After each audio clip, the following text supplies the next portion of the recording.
Hello guys, how are you all? I hope you are doing well. Okay, ఈరోజు ఇంకా కొన్ని కొత్త problems మనం సాల్వ్ చేద్దాం. Welcome back to aptitude session. Right, first question చూడండి. Find the remainder when 100 factorial whole power 100 is divided by 23. Okay, 100 ఫ్యాక్టోరియల్ని 100 times మనం multiply చేసి 23 డివైడ్ చేస్తే రిమైండర్ అంతా మనం చెప్పాలి. రిమైండర్ ఓకే, 100 ఫ్యాక్టోరియల్ అంటే 100 into 99 into 98 into and so on 97 into అలా 20 into 23 into 22 into 21 and so on 1, అంతే కదా. సో ఇది 100 ఫ్యాక్టోరియల్ హోల్ పవర్ 100. ఓకే, ఇలా మనం 100 టైమ్స్ వేయాలి. డివైడెడ్ బై ఎంత? 23. ఇక్కడ 23 ఉంది కదా, 23 క్యాన్సిల్ కదా. ఓకే, ఇది మనం 100 టైమ్స్ వేసినా సో ఒక 23 క్యాన్సిల్ అయింది, ఇంకొక 99 23s ఉంటాయి. సో 23 క్యాన్సిల్ అయింది అంటే ఎగ్జాక్ట్లీ డివిజిబుల్ అయింది. ఎగ్జాక్ట్లీ డివిజిబుల్ అయితే రిమైండర్ ఎంత? రిమైండర్ 0 కదా. That's it. Okay, coming to the next question. Second question చూడండి.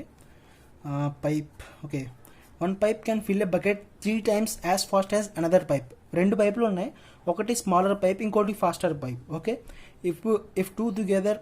ఓకే, 2 పైపులు కలిసి ఒక బకెట్ని 36 minutesలో ఫిల్ చేస్తే స్లోవర్ పైప్ ఒక్కటే ఎంతసేపులో బకెట్ని ఫిల్ చేయగలదు. ఓకే, ఇది మన క్వశ్చన్.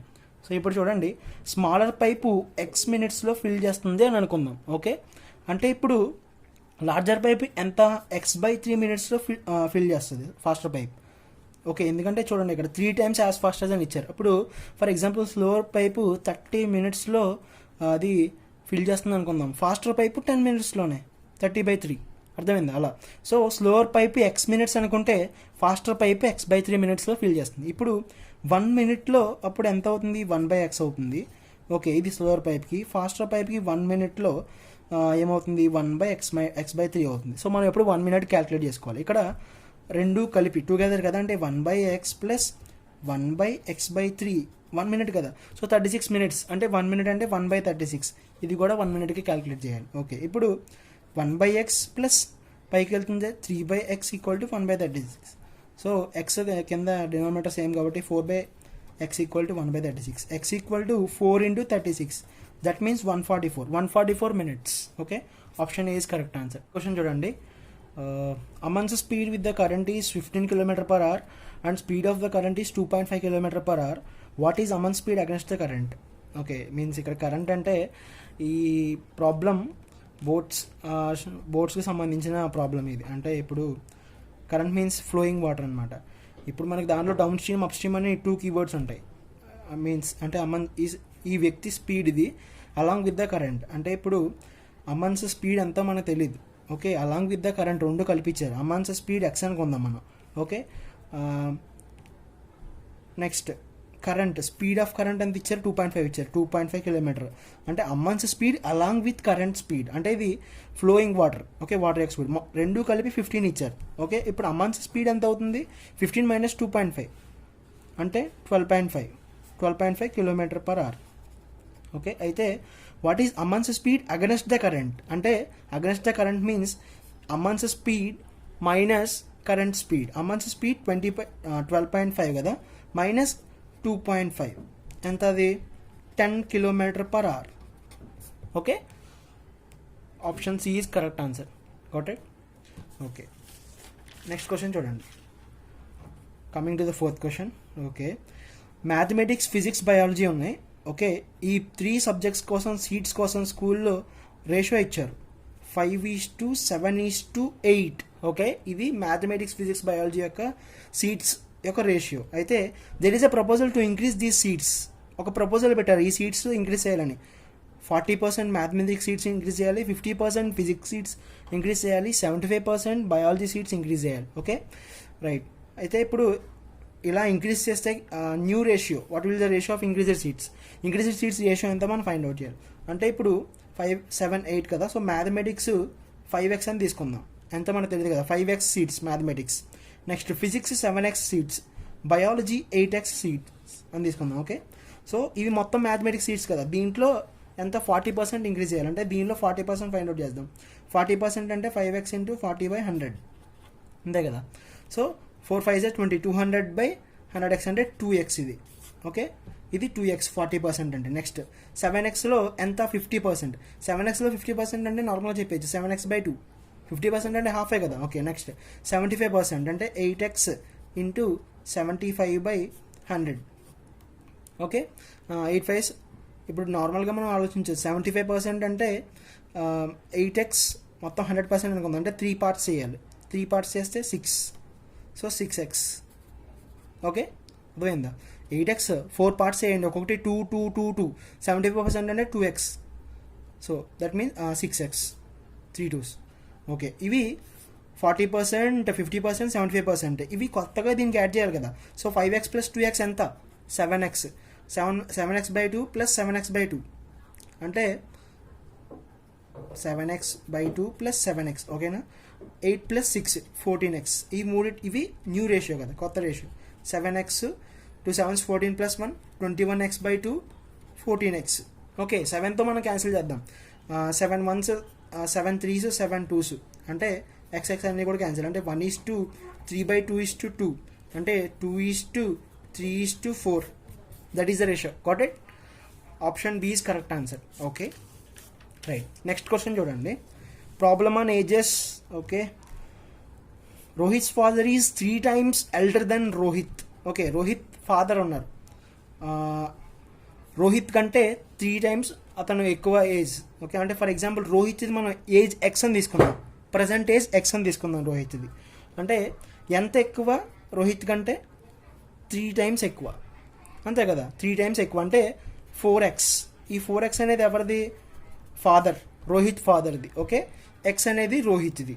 ఓకే సో ఇప్పుడు after 8 years he would be 2.5 times of Rohit age. అంటే 8 years తర్వాత. సో ఇప్పుడు ఫాదర్స్ ఏజ్ ఎంత 4x. ఆఫ్టర్ 8 years అంటే +8 years. ఓకే +8 యాడ్ అవుతుంది అంతే కదా. హీ వుడ్ బి 2.5 అంటే 2.5 of Rohit age. Rohit age అంత x +8 అంటే ఫాదర్ది 8 years పెరిగిందంటే సన్ కూడా 8 years పెరుగుద్ది అంతే కదా. ఇప్పుడు 2 వ్యక్తులను తీసుకుందాం. ఒకరిది ఏజ్ 12, ఇంకొకరిది ఏజ్ 8 అనుకుందాం. 8 సంవత్సరాల తర్వాత అంటే ఇద్దరు ఏజ్ మారుతుంది కదా. ఇతను 20 అవుతుంది, ఇతను 16 అవుద్ది. ఓకే అంటే ఫాదర్స్ ఏజ్ 8 years తర్వాత కౌంట్ చేసే సన్స్ ఏజ్ కూడా 8 years తర్వాత పెరుగుద్ది. ఓకే సో 4x + 8 2.5 అంటే 5/2 రాయొచ్చు కదా. x + 8 సింప్లిఫై చేయండి. 8x + 16 = 5x + 40. Okay 8x - 5x 3x = 24. x = 8. Okay ఇది రోహిత్ ఏజ్ వచ్చింది. ఓకే రోహిత్ ఏజ్ వచ్చింది. వాళ్ళ ఫాదర్ ఏజ్ అంతా 4x. 4 8 32 father age. ఓకే వచ్చినాయి. ఇప్పుడు మనం ఏమడుగుతున్నారు అంటే చూడండి ఆఫ్టర్ ఏ ఫర్దర్ 8 years. ఇప్పుడు ఆఫ్టర్ 8 years ఉంది. ఓకే ఆఫ్టర్ ఏ ఫర్దర్ 8 అంటే ఫర్దర్ మీన్స్ ఇంకా ఈ 8 yearsతో పాటు ఇంకొక 8 years తర్వాత రోహిత్ ఏజ్ కన్నా వాళ్ళ ఫాదర్ ఏజ్ ఎన్ని టైమ్స్ ఎక్కువ ఉంటుందని అడుగుతున్నారు. అర్థమైందంటే ఈ 8 yearsతో నెక్స్ట్ ఈ 8 years రెండు కౌంట్ చేయాలి. 8 + 8 16 years. ఓకే 16 years తర్వాత రోహిత్ ఏజ్ వాళ్ళ ఫాదర్స్ ఏజ్ ఎన్ని టైమ్స్ ఉంటుందో మనం చెప్పాలి. సో 16 కదా. సో 8కి 16 యాడ్ చేయండి. 16 years తర్వాత రోహిత్ ఏజ్ అంతా 24. 16 దీనికి యాడ్ చేయండి. 32 + 16 48. సో 48/24 అంటే అంత 2. So 2 times. అర్థమైందా. ఓకే నెక్స్ట్ క్వశ్చన్ చూడండి. A tap can fill a bucket in 6 hours. After half the bucket is filled 3 more taps are open. What is total time taken to fill the bucket completely. Okay so ఇప్పుడు ఒక tap ఉంది. 6 hours bucket నింపడానికి దానికి పడుతుంది. అయితే half bucket నింపింది. నింపిందంటే ఎంత time అయింది ఇప్పటిదాకా 3 hours అయింది అంతే కదా. మొత్తం 6 hoursలో నింపుతుంది. సగం అంటే 3 hoursలో ఆ బకెట్ నింపింది. ఓకే అంటే 3 more taps are open. 3 more similar taps are open అంటే సేమ్ ఈ ట్యాప్ 6 hours తీసుకుంటుంది కదా. అలానే ఈ ఒక్కొక్క ట్యాప్ కూడా 6 hours తీసుకుంటుంది. అలాంటివి 3 more taps ఇంకొక 3 ట్యాప్లు ఓపెన్ చేశారు. అయితే ఎంత టైం పడుతుంది ఇప్పుడు. ఓకే సో ఇప్పుడు ఎలా సాల్వ్ చేయాలి చూడండి. 6 hours ఉంది కదా. సో మొత్తం ఈ బకెట్ యొక్క కెపాసిటీ మనం 6 units అని తీసుకుందాం. బకెట్ కెపాసిటీ 6 units అని తీసుకుందాం మనం. ఓకే 6 hours పడుతుంది. 6 hours పడుతుంది అంటే ఒక్కొక్క అవర్కి ఎంత నింపుతుంది 1 unit నింపుతుంది అంతే కదా. ఒక్కొక్క అవర్కి 1 unit నింపుతుంది. సో ఇది కెపాసిటీ. ఇప్పుడు అలానే సేమ్ 3 ట్యాప్స్ కలిసాయి. ఓకే ఒక ట్యాప్ 3 hours నింపింది అంటే ఎన్ని నింపింది బకెట్లో 3 units నింపేసింది అంతే కదా. అంటే ఇంకా 3 units నింపాలి. సో ఇప్పుడు మనకి 3 యూనిట్స్ నింపాలి. మొత్తం ఒక్కొక్క యూనిట్ ఇప్పుడు మొత్తం 3 ట్యాప్స్ ఉన్నాయి. 3 ట్యాప్స్ ప్లస్ 1 ట్యాప్, మొత్తం 4 ట్యాప్స్. 4 ట్యాప్స్ అంటే 4 units per hour.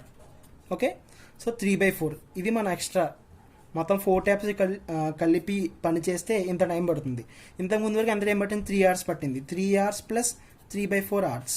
Okay, 3 hours 3/4 కదా. అంటే ఇప్పుడు 4 మొత్తం 1 అవర్కి 60 మినిట్స్ కదా. దాన్ని 3 పార్ట్స్ చేయండి. నేను మొత్తం 4 ముక్కలు చేస్తే 30 అలా 15 కదా. అంటే 3 15s 3 పార్ట్స్ కదా. 3 15s 45.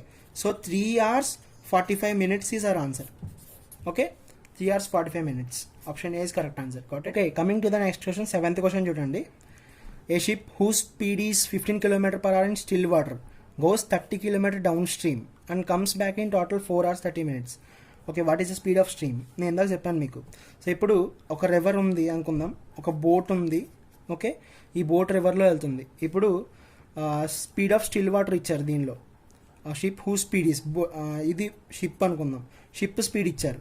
Okay, down stream means అంటే డౌన్ స్ట్రీమ్ ఏంటంటే ఈ వాటర్ ఫ్లో ఈ డైరెక్షన్లో ఉందనుకోండి, షిప్ కూడా అదే డైరెక్షన్లో వెళ్తుంది. అప్పుడు ఏమవుతుంది? 2 స్పీడ్లు యాడ్ అవుతాయి, అంతే కదా. ఇది డౌన్ స్ట్రీమ్ అంటారు. ఒకవేళ అప్ స్ట్రీమ్ అనుకోండి, రివర్ ఫ్లో ఎలా ఉంది, ఇది ఈ డైరెక్షన్లో ఉంటే షిప్ ఏమో ఈ డైరెక్షన్లో వెళ్తుంది. అంటే 2 అపోజ్ చేసుకుంటున్నాయి స్పీడ్స్. అర్థమైందా?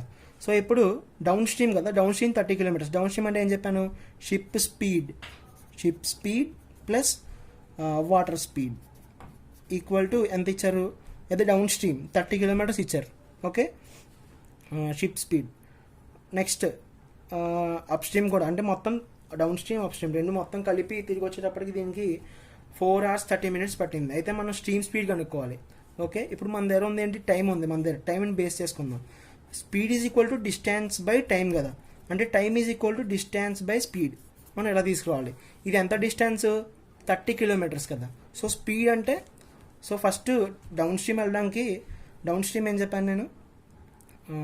15 km/h కదా. సో ఇది షిప్ స్పీడ్ 15. వాటర్ స్పీడ్ మనకు తెలియదు, స్ట్రీమ్ స్పీడ్, అది మనం ఎక్స్ అనుకుందాం. Okay, 15 + x. డిస్టెన్స్ అంతా 30. ఓకే, డౌన్ స్ట్రీమ్కి ఇది ప్లస్ అప్ స్ట్రీమ్ ఎంత ఏం చెప్పాను నేను? అపోజ్ చేస్తున్నాయి. సో 15 - x ఈక్వల్ టు మొత్తం టైంని మనం అవర్స్లో కన్వర్ట్ చేయాలి. 4 hours అంటే, సో 4 hours అంటే ఒక కార్కి 60 minutes. 4 60 is 240. 240 + 30 270 minutes. 270 minutes but అవర్స్లో కన్వర్ట్ చేయాలి కాబట్టి బై 60. ఓకే, 3 9s 3 2s అంటే 30/15 + x plus 30/15 - x equal to 9/2 వచ్చింది. ఓకే, ఇప్పుడు ఇది సాల్వ్ చేయాలా? ఇది సాల్వ్ చేస్తే మన టైం అంతా అయిపోద్ది. వద్దు, ఆప్షన్ సబ్స్టిట్యూట్ చేస్తే చాలు. ఓకే, ఫస్ట్ మనం 10 సబ్స్టిట్యూట్ చేస్తాం. అంటే 30/25 ప్లస్ 30/5 అవుతుందా రెండింటికి? అంటే ఇప్పుడు చూద్దాం. 5 6 సార్ 5 5 సార్ అంటే 6 + 30 36/5 9/2 రావట్లేదు. ఓకే, సో ఇది కాదు. 5 చెక్ చేద్దాం. 5 సో 5 చెక్ చేస్తే 30/15 + 5 20 ప్లస్ 30/15 - 5 10. ఓకే, 30 అంటే ఎంత అవుతుంది? 3 టేబుల్. ఓకే, 0 0 క్యాన్సిల్, 0 0 క్యాన్సిల్, 3/2 కదా. 3/2 + 3. ఓకే, 2 3 6 6 + 3 9 9/2 9/2 వచ్చింది కదా. Option C is correct. Okay, next question చూడండి. Question based on mixtures ratio and proportions. Okay, చూడండి. ఒక మిక్చర్ ఉంది 60 liters. అయితే ratio of milk to water ఇచ్చారు. ఆ 60 liters మిల్క్ వాటర్ 2 కలిసి ఉన్నాయి. రేషియో ఇచ్చారు 2:1. ఓకే, సో ఇప్పుడు ఈ 2 parts ఏమో మిల్క్ది, 1 part ఏమో వాటర్ది. Okay, if this ratio is to be 1:2, ఇప్పుడు ఈ రేషియో 1:2 అవ్వాలి. 1:2 అయ్యింది అంటే మనం అవ్వాలి 1:2 అవ్వాలి. ఈ రేషియో అవ్వాలి అంటే మనం ఎంత వాటర్ యాడ్ చేయాలి? What is the quantity of water needed to further? మనం ఎంత క్వాంటిటీ ఆఫ్ వాటర్ యాడ్ చేయాలి అనేది మనం ఫైండ్ అవుట్ చేయాలి. ఓకే, ఇప్పుడు 2:1 కదా. అంటే మొత్తం ఇప్పుడు మిల్క్ 2 parts, మొత్తం ఎన్ని 3 parts ఇంటూ టోటల్ ఎంత 60, అంతే కదా. 320s 220s అంటే 40 liters. 40 liters ఏంటి? మిల్క్. మొత్తం 60 కదా. 40 మిల్క్ అంటే ఇంకో 20 ఏంటి? 20 liters వాటర్. ఓకే, అంతే కదా. ఇప్పుడు 40:20 చేయండి. 2:1 వచ్చిందా లేదా? ఓకే, ఇప్పుడు ఇది మనం 1:2గా మార్చాలి. అంటే కొంచెం ఆలోచించండి. 40:20 ఉంది కదా, ఇది 2:1. ఇది 1:2 మార్చాలంటే కొంచెం కామన్ సెన్స్ యూస్ చేయండి. ఇప్పుడు ఇది ఈ 20 ప్లేస్లో ఒకవేళ 80 ఉందనుకోండి, 40:80. 41 సార్ 42 1:2 అయిపోయింది కదా. Got it. సో అంటే ఇప్పుడు ఈ 20కి మనం ఎంత యాడ్ చేయాలి, 80 రావాలంటే 60 యాడ్ చేయాలి. So 60 litres is the answer. Okay, లేదు ఇలా ఆలోచించలేము మేము అనుకుంటే, సో మనకు రావాల్సింది ఎంత 1:2 కదా, 1:2 రేషియో రావాలి అంటే 40/20 కదా, 20 + x మనం ఎంత యాడ్ చేయలేదు x అనుకోండి, సాల్వ్ చేయండి. ఓకే, లేదు అనుకుంటే ఇలా జనరల్గా ఆలోచించవచ్చు మీరు. Okay, 60 liters is the answer. Right, next question చూడండి.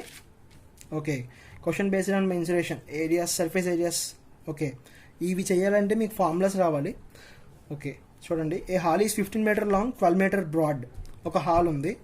If sum of areas of floor and ceiling, అంటే ఒక హాల్ ఉంది చూడండి, ఇది హాల్. ఇప్పుడు పైన సీలింగ్ ఉంది చూసారా, పైన సీలింగ్ ప్లస్ కింద ఫ్లోరు, రెండు ఏరియాస్ యాడ్ చేస్తే దేనికి ఈక్వల్ అంట, sum of the areas of 4 walls, 1 2 3 4 వాల్స్కి ఈక్వల్. ఓకే, అంటే నేను మీకు ఈ మెన్సురేషన్ టెర్మినాలజీ చెప్పాలి అంటే upper plus lower equal to lateral surface area. Okay, అంటే 2 ఇంటూ ఇక్కడ ఇదేంటి లెంత్ కదా, ఇదేంటి బ్రెడ్త్ కదా, ఈ సర్ఫేస్ ఏరియా రావాలంటే లెంత్ ఇంటూ బ్రెడ్త్, సేమ్ ఇదే కదా పైన కూడా లెంత్ ఇంటూ బ్రెడ్త్, అంటే 2 times length into breadth equal to lateral surface area. Formula ఏంటి అంటే 2 into L + B into H. Okay, ఇది మనకి ఇచ్చిన రిలేషన్. అండ్ లెంత్ బ్రెడ్త్ కూడా ఇచ్చేసారు కదా, లెంత్ బ్రెడ్త్ ఇచ్చారు అంటే 2 into 15 into 12 equal to 2 into 15 + 12 అంటే 27 ఇంటూ H. హైట్ మనం ఫైండ్ అవుట్ చేయాలి ఇప్పుడు. 2 క్యాన్సిల్ అంటే 15 ఇంటూ 12/27. సింప్లిఫై చేయండి. 3 9s 3 4s. Okay, 3 3s 3 5s 5 4s 20 20/3 20/3 metres height వచ్చింది. మనం ఇప్పుడు ఏం ఫైండ్ అవుట్ చేయాలి అంటే వాల్యూమ్ ఆఫ్ హాల్. సో ఇది క్యూబాయిడ్ కాబట్టి volume formula length into breadth into height. Length మనకి ఇచ్చారు, బ్రెడ్త్ కూడా ఇచ్చారు. లెంత్ 15, బ్రెడ్త్ 12, హైట్ ఎంత 20/3 ఇచ్చారు కదా. 3 5s 15.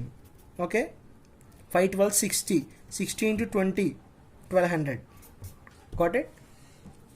Okay, coming to the next question. So చూడండి, trucks, interesting question. There are 2 trucks, 2 ట్రక్కులు ఉన్నాయి. Okay, truck 1, truck 2. Each other at distance of 500 centimeters. 2 ట్రక్కులకి మధ్యలో దూరం 500 సెంటీమీటర్స్ ఉంది. ఓకే, అయితే each trucks move forward by 100 centimeters at a speed of 50 centimeter per second. సెకండ్కి 50 centimetre వెళ్తుంది అంటే ఇప్పుడు 100 సెంటీమీటర్స్ అంటే 2 సెకండ్స్. సో మనం 2 సెకండ్స్ డ్యూరేషన్ తీసుకుందాం. 2 సెకండ్స్లో ట్రక్ 1 ఎంత వెళ్తుంది, 100 సెంటీమీటర్స్ వెళ్తుంది అంతే కదా. 100 సెంటీమీటర్స్ 2 సెకండ్స్. ఒక సెకండ్కి 50 సెంటీమీటర్స్ అంటే 2 సెకండ్లకి 100 సెంటీమీటర్స్. ఓకే, 2 సెకండ్స్కి 100 సెంటీమీటర్స్ ఫార్వర్డ్ చూడండి ముందుకు వెళ్తుంది. Then moves backward by 50 centimeters at a speed of 25 centimeter per second. సెకండ్కి 25 సెంటీమీటర్లు అంటే 2 సెకండ్లకి 50 సెంటీమీటర్లు. సో ఇదే 2 సెకండ్స్లో ఏమవుతుంది, అది బ్యాక్వర్డ్ వచ్చేస్తుంది. అంటే ఓకే, ఫస్ట్ 2 సెకండ్స్లో చూడండి 100 సెంటీమీటర్స్, ఈ ట్రక్ ఇలా ముందుకు వచ్చింది, ఈ ట్రక్ ముందుకు వచ్చింది 100. ఓకే, అర్థమైందా, జాగ్రత్తగా చూడండి. నెక్స్ట్ 4 సెకండ్స్ అంటే నెక్స్ట్ 2 సెకండ్స్కి ఏమవుతుంది, బ్యాక్వర్డ్ వస్తుంది కదా. బ్యాక్వర్డ్ వస్తుంది అంటే చూడండి 25 సెకండ్స్ పర్ సెకండ్, 2 సెకండ్లకి 50 తగ్గుతుంది అంటే 50 తగ్గుతుంది అంటే 50 సెంటీమీటర్స్ అవుతుంది, 50 సెంటీమీటర్స్ అవుతుంది. ఓకే, ఇప్పుడు నెక్స్ట్ 2 సెకండ్స్లో ఏమవుతుంది, ముందుకు వెళ్తుంది అంటే 6 సెకండ్స్ తర్వాత ఏం జరుగుతుంది, దీనికి 100 యాడ్ అవుతుంది అంతే కదా. 100 అంటే 150 సెంటీమీటర్స్ వస్తుంది, 150 సెంటీమీటర్స్ వస్తుంది. ఓకే, నెక్స్ట్ 8 సెకండ్స్ తీసుకుందాం. 8 సెకండ్స్ దగ్గర మళ్ళీ బ్యాక్వర్డ్ వెనక్కి వస్తుంది కదా. ఎంత వెనక్కి వస్తుంది, 50 సెంటీమీటర్లు అంటే సబ్ట్రాక్ట్ చేసేయండి. అంటే 100 సెంటీమీటర్స్, ఇక్కడ 100 సెంటీమీటర్స్. ఓకే, నెక్స్ట్ ఇప్పుడు ఇది బ్యాక్వర్డ్ అయింది కదా. మళ్ళీ నెక్స్ట్ 2 సెకండ్స్ తర్వాత అంటే ఎంత అవుతుంది, ఫార్వర్డ్ వెళ్తే 100 కదా. 100 200. Okay, 200. Got it. Okay, next 12 సెకండ్స్లో మళ్ళీ బ్యాక్వర్డ్ వెనక్కి రావాలి అంటే ఎంత తగ్గాలి, 50 తగ్గాలి అంటే 150 centimetres, 150 centimetres. Okay, next 14 seconds అప్పుడు మళ్ళీ ఫార్వర్డ్ ముందుకు వెళ్తుంది. ఎంత ముందుకు వెళ్తుంది, 100 అంటే 250 సెంటీమీటర్స్, ఇది 250 సెంటీమీటర్స్. ఓకే, 250 500 అయింది కదా. సో ఈ పాయింట్ దగ్గర 2 ట్రక్కులు కొలైడ్ అవుతాయి. సో 14 సెకండ్స్ దగ్గర. Got it, answer is 14 seconds. That's it. అర్థమైంది అనుకుంటున్నాను. Okay, thanks for watching. Bye bye.